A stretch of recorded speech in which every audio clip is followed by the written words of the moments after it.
हमारे सामने हैं अजय त्रिपाठी जी, नगर निगम भिलाई चरोदा के कमिश्नर अभी हैं, नए कमिश्नर हैं, राज्य प्रशासनिक सेवा से आते हैं।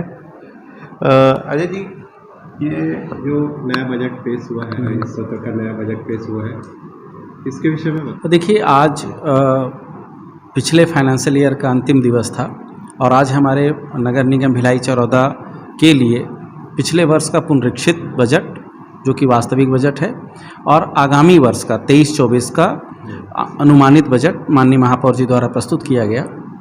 और यह बजट लाभ का बजट है। 41,83,000 रुपये लाभ का इसमें आकलन किया गया है। और हमारी जो आय के संबंध में अनुमान है वो इस वर्ष है कि हम लगभग 280 करोड़ हमको आय विभिन्न प्रकार के करों से एवं अनुदान से प्राप्त होने की संभावना है।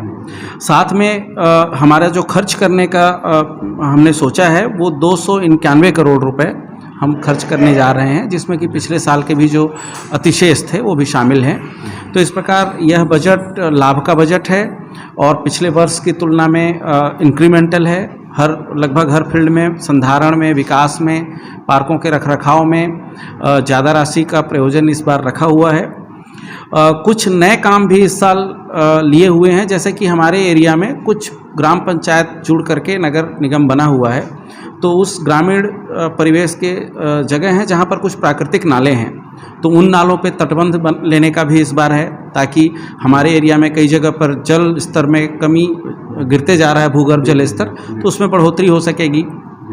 साथ में आप देखेंगे कि जी रोड लगभग पूरी लंबाई में गुजरता है, 8 किलोमीटर का एरिया है, तो काफ़ी धूल रहित स्थिति होती है चरौदा में और भिलाई पूरे बाज़ार में। तो इसके किनारे वृक्षारोपण का और पेवर ब्लॉक लगाने का एक प्रयोजन लिया हुआ है, जिससे कि वातावरण थोड़ा बेहतर हो सके। हमने इस बार हमारे क्षेत्र के जो स्कूल हैं, सभी स्कूलों की मरम्मत के लिए तो राशि प्रावधानित किया ही हुआ है, साथ में उनको स्वच्छ पेयजल मिल सके, इसके लिए कुछ इंस्ट्रूमेंट, आरओ प्लांट छोटा इस तरीके का सभी स्कूलों में लगाने के लिए उसके लिए भी राशि प्रावधानित किया है। आप पाएंगे कि भिलाई शहर है, बगल में दुर्ग शहर है, लेकिन साथ में उनसे जुड़ा हुआ है भिलाई चरौदा भी नगर निगम है। तो इस क्षेत्र में भी काफ़ी हमारे पत्रकार बंधु रहते हैं। तो यहाँ पर जो पत्रकार बंधु हैं, एक बुद्धिजीवी वर्ग है, उनको अपने चर्चा करने के लिए, प्रेस ब्रीफिंग करने के लिए जगह की आवश्यकता रहती है। तो माननीय महापौर जी ने उनके लिए भी एक प्रेस क्लब के रूप में एक सुविधा देने का निर्णय लिया हुआ है। यहाँ पर एक सर्व सुविधा युक्त भवन होगा। इस प्रकार हमारे महापौर जी के द्वारा जो प्रस्तुत किया गया बजट है, उस बजट में जो बुनियादी सुविधाएं होती हैं, रोटी कपड़ा और मकान, उससे ऊंचे उठकर आज की जो जनता की आकांक्षाएं बढ़ गई हैं कि उनको मनोरंजन वाली जगह चाहिए, सुविधायुक्त बाज़ार चाहिए, उनको थोड़े से पार्क चाहिए ताकि क्वालिटी ऑफ लाइफ बेटर हो सके, बच्चों के लिए जगह चाहिए, पार्किंग चाहिए, लोगों को पेयजल बेहतर चाहिए। अब सुलभ शौचालय या नॉर्मल शौचालय नहीं, बेहतर शौचालय चाहिए, स्मार्ट टॉयलेट चाहिए, न सिर्फ स्मार्ट टॉयलेट बल्कि वहाँ पर फीडिंग रूम चाहिए। तो इन सब चीज़ों का ध्यान में रखते हुए इस बार का बजट तैयार किया गया है, जिसमें सुरक्षा, जन स्वास्थ्य, सुविधाएं, सभी चीज़ों को समाहित करके रखा गया और सर्वसम्मति से बजट पारित हुआ है।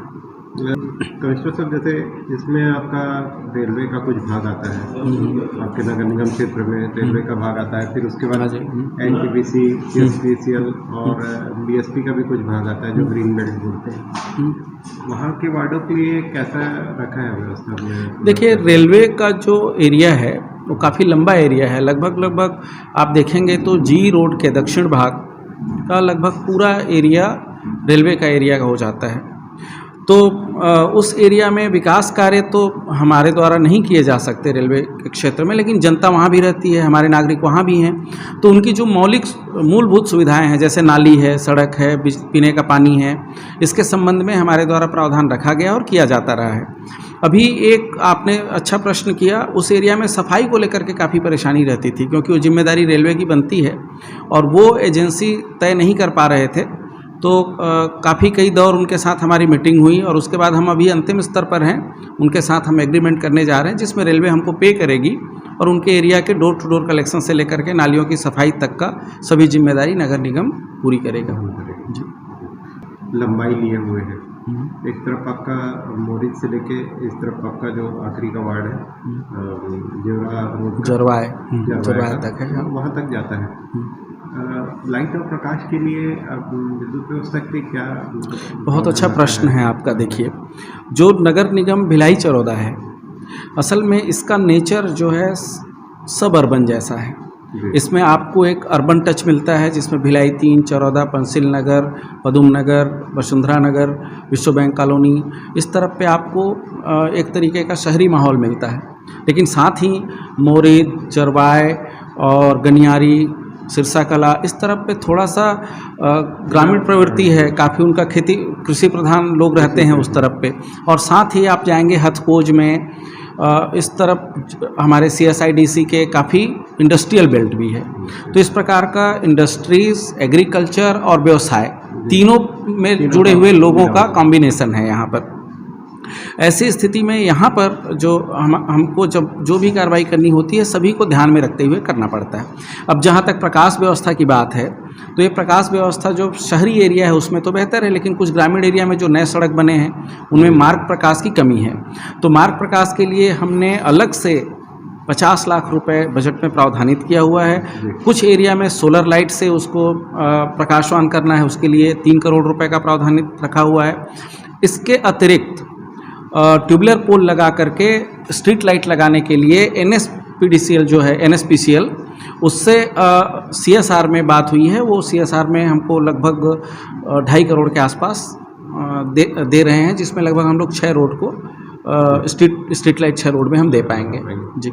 ऐसे कोई प्रोजेक्ट अभी आप लोग के द्वारा आने वाले हैं जो PPP बोर्ड में, या फिर ऐसे कोई बड़े प्रोजेक्ट हैं जो आने वाले हैं? अच्छा, ये भी बहुत अच्छा प्रश्न है। देखिए, आप समझेंगे कि जो नगरीय निकाय हैं, सही में उनका स्वावलंबी होना बहुत आवश्यक है।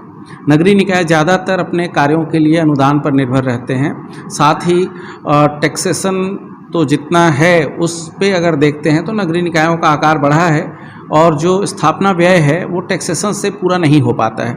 ऐसे में नगरीय निकायों को अपने लिए राजस्व के नए क्षेत्र ढूंढना चाहिए, और उसमें PPP जैसे जो पब्लिक पार्टनरशिप के साथ अगर कोई प्रोजेक्ट आ सकें तो ज़्यादा फ़ायदेमंद होते हैं। यह चर्चा में है हमारे यहाँ पर कि कुछ ऐसे प्रोजेक्ट, कुछ ऐसे खाली रिक्त स्थान हैं जो कि व्यावसायिक उपयोग जिनका हो सकता है, जिसमें इन्वेस्टमेंट करके अगर व्यावसायिक परिसर बना दिया जाए तो व्यावसायिक उपयोग हो सकता है। ऐसा GE रोड के किनारे बजरंगपारा में भी है, स्टेडियम के बगल में एक जगह है, और भिलाई 3 में भी कुछ ऐसे जगह हैं जो पुरानी बिल्डिंग हैं, जर्जर स्थिति में हैं।